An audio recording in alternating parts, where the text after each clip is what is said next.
One of the things that Sculpture Symposia tried to do is to instill in the community an appreciation of sculpture and to try to influence people who have talent to consider the art of sculpture, not necessarily as a career, but as something to do, something to enjoy. For this symposium, obviously, it's to place all three of the sculptures in public places where both visitors and locals can come and view it and admire it and touch it. One of the stones is being made so you can actually sit upon it. There are seats on either side. People can sit there, talk, and the voice is heard on the other side. Absolutely marvelous. These are interactive sculptures. They're not museum pieces where you walk around with your hands behind your back and say, don't touch, don't touch. No, this is real stuff for the people. Name is John, Jon, Barlow, Hudson. Hello, I'm Alexandra Harley and I'm a sculptor. I'm based in London. Name is Almuth Tebbenhoff. I'm from London, England. Born and brought up in Germany. I've been a sculptor 1972, in fact. We're all members of the Royal British Society of Sculptors, which is a fantastic organisation supporting professional artists. I grew up traveling the world as a child because my dad was a geologist, hydrogeologist. My brothers and I would have to be creative about what we had to play with. So we started making our own things. I guess I consider that was the beginning of my creative activity. Officially, I started painting around college, and then I moved into sculpture because I really liked working with my hands. So I've been making large-scale sculptures since actually '66, but the official commission was '76. I was a kid making stuff, always loved making, putting things together, failing miserably all the time, just trying to sort of join stuff as kids do and sort of modelling stuff. And I didn't do so much painting and drawing, I was making and trying to create. And I was sent down to the art department to keep busy. And a wonderful woman called Sheila said, yep, that's good, let's go. And I took my A-level in from a standing start. I hadn't done O-level. I went for my interviews and I got into college to do the foundation course, and I thought, well, if I don't go any further, it doesn't matter. And then I did my master's, got myself a studio and just kept going. And I'm still in touch with Sheila, who set me off, and my tutors from my degree. I think I have some sort of inventor's gene, which I inherited from my father, and he built strange pieces of machinery. I've kind of taken on and made into sculpture the idea of inventing something that has a function and then removing the function and just leaving it as an intellectual, emotional and spiritual conundrum. I had an opportunity to go to an art school and I grabbed it. Somebody gave me a scholarship to work in Italy and learn to carve marble. It was a 3-month residency, everything paid for, and again, I landed up in heaven. I don't think of my work as styled. Somebody else might come up with a stylistic description. I can say that a lot of my work is geometric, sometimes iconic or symbolic or metaphoric. A lot of the designs have a center, kind of symmetry. I've practiced Tai Chi Chuan for a very long time, and that's all about centering. And that concept and experience of centering has sort of affected my sculpture, so it's kind of about centering as opposed to being linear or something like that. I originally came to the idea when I was doing a project in South Korea, and they wanted seating elements for public street. And so when I got there, there was this wonderful big slab, a stone like this in granite, black granite, and I conceived of this idea of a seat, one on either side, with a connecting space in between so you could talk through the stone. So this will be the third piece using this idea motif. I'm a very abstract artist. So trying to work with the Arawak gods and so on wasn't something that I felt fitted what I did. But the polio thing really took off. And I was looking at also images of people who've been taken on by this horrific disease. And there's some very angular pieces in there. So I wanted to juxtapose those two elements, that sort of beauty of the vaccine. This is just a sketch. This star formation is sort of opening out and pushing back this angular piece that's at the back here. And that's the piece that's going to take over. If you look on this, I've taken that right down and made that very slim, and I'm going to make that much more substantial for the sculpture, because otherwise it will just start rocking, or you know, somebody will come up and say wow, and then the whole thing topples over. You can't afford to have that. I've started marking out the stone a bit, and I will take the angle grinder and cut some slices into it and then hack away some excess, and that's the moment when I really will find out how it responds. I will take the chisel and the air hammer to sort of shave off layers, and that's more gentle. I approach it slightly more gently then, and then I'll take the rotating stones to see if I can, you know, sort of even out the surface. And I hope I've got the right tools. I've brought the right tools, but I feel quite confident, you know, sort of from working with different marbles. The first concept was to make a couple of holes in it so that people could stick their hands in a hole and feel maybe the hand of another person coming in from the other side. And then I thought, it's not beautiful enough. Yeah, I can make a hole in it and can make it sort of nice shape, but somehow it didn't sort of quite satisfy me. Once the piece takes shape, when the work actually comes together, that's when the real energy kicks in, and that takes you through. So I've got to get that coordinated, the calyces, the mosquitoes, until the final, you know, sort of blast through. I'm trying to make the opening kind of minimal, so as to leave as much material as I can to give it its maximum strength and still get a sculpture out of it. I included the yokaku face on this end and the other fountain face on this end. In the cave, down at the water's level, down at the bottom of the cave where the fountain water is this little face up here. But I think my design is such that it'll allow it to stay together. So it's as hard as it is. We shall see. I know one of the main stones they used came from a quarry that is owned by a friend of mine, Cleophas Gums.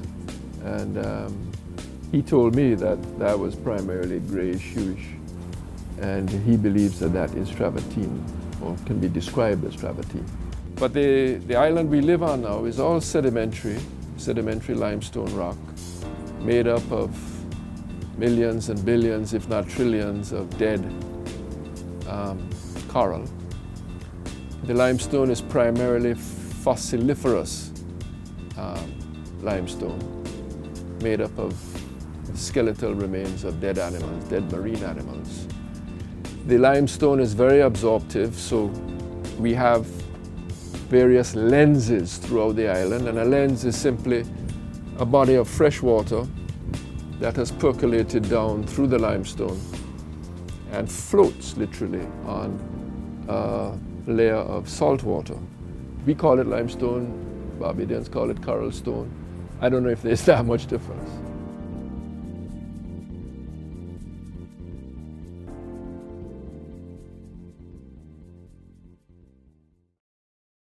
Anguilla is a limestone island.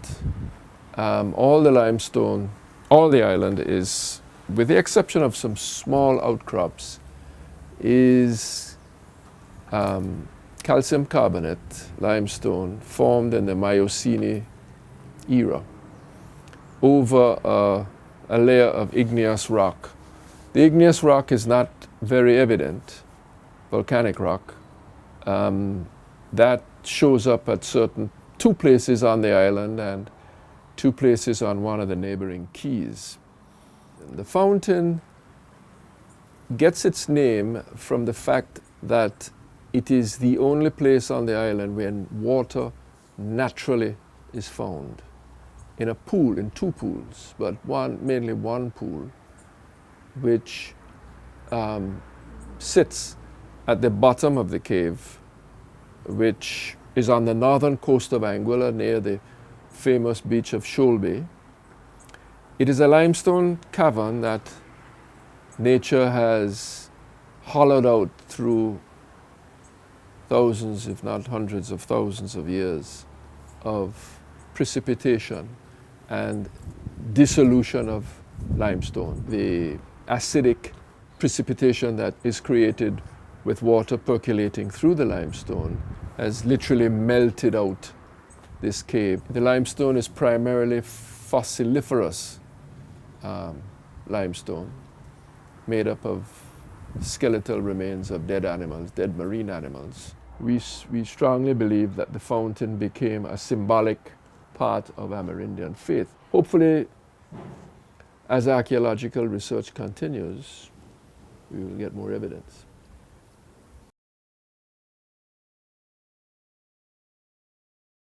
On projects like this, there's always stuff that goes wrong. Murphy is always sitting back there having a Guinness, waiting his opportunity. One of my tools is dead, for sure. The switch is bad. The other one, the two-hand grinder, it turned out to be just the brushes. So that's fixed and working great. We got some new diamond blades. Got this seat on this side almost virtually done, 98%, let's say. And this Arawak image is moving along splendidly. What I have to do is go around the perimeter, cut in the perimeter of these semicircles, and then once that's cut in all around, then I can chisel it out. I know there's a lot of work to be done, and I'm setting myself a challenge each day and meeting it. So I'm sort of, whether that's far enough, I'm not being complacent. One of the things that I wanted to do was to be able to split some of the stone away. That's fairly straightforward in other stones that I've worked with, and it didn't work on this at all. So I was burying the flights and feathers inside, burying the tools inside, and not getting anything off. So it was quite quite interesting.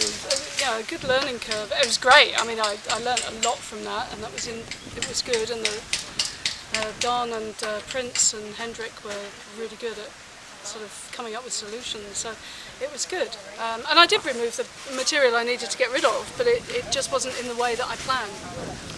One of the ways of splitting stone is to drill a series of holes, and then you put in these little wedges into the holes, and then you can push the stone off.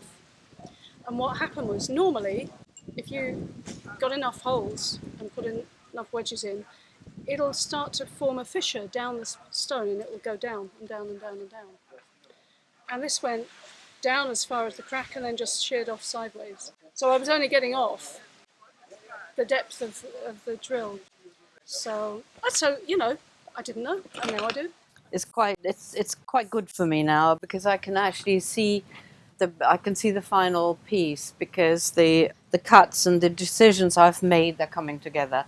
I've decided to sort of go in at the other end. If you go around the piece, you'll see the other end, which has got a long cut, which today I'll have to do wielding the big angle grinder. I hate the damn thing because it's so heavy, and I avoid it, so I work away with the little one as much as I can. But sometimes you just have to go, and I'm hoping I can draw some energy from the sea, which is out there pounding away, because I am basically a little bit depleted after 2 weeks of solid, full-on working. But the school groups have been fantastic. I absolutely love it when they come and say, "What's all this then?" And I say, "What do you see? Give it back to me, and then maybe we can work out something together." And that works really well. I had thought of doing some texture because actually the stone has such a strong identity with all these lines. I mean, you can see all sorts of things in it. There are faces and rivers and landscapes and all that sort of thing. So the form that I've cut out of it can get a little bit lost. And I thought if I highlight it with some texture, it might emphasize it. On the other hand, if I don't like it, I can always go over it because I needed to go a little bit deeper. So that's just leaving it a little bit more raw. I will have to put some sort of treatment on it because over the years, I think atmospheric erosion will have an effect. So some of these holes will be filled in and then sanded down, so it'll make the stone less porous, which in some ways is a shame because I love these holes. They've got these little crystalline structures inside them. It's so beautiful.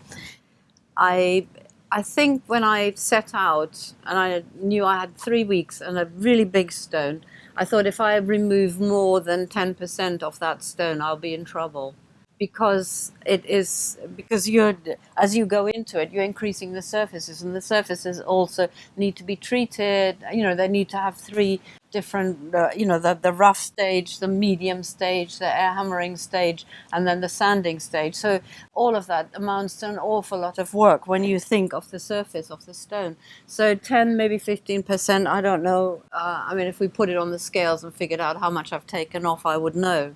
But I'd say most of the stone is still there. I've never worked with this stone before. I don't know how strong the edges are, although they've proved to be very strong. But there's always this tense moment when you think, oh my God, is the sling in the right place? Have I put enough protection in it? Is it going to just crack off? But it didn't. My name is Cleophas Gams, and the name of my company is Anguilla Native Stone. We pick out 3 of the best pieces out of our area for this sculpture. One of the blocks was cut completely in the quarry. The stone that they use for sculpture has no fissuries, nothing at all. It is pure, it is perfect, it is compact, it is right. Everything to it is good. Well, we were thinking of, I was thinking, what should we use? And I began making inquiries, and I found out that we do have a quarry here. In fact, we have a couple of quarries here. The one that was of greatest interest was the one that's owned by Cleophas Gums, Anguilla native stone.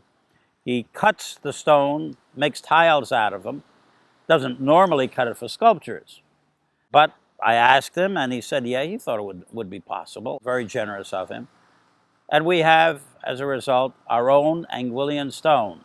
We didn't have to import any stone. And they're beautiful pieces of stone.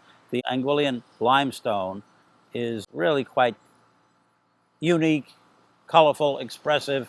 It fits the sculptures very, very well, and the sculptors are very happy with it, I'm happy to say.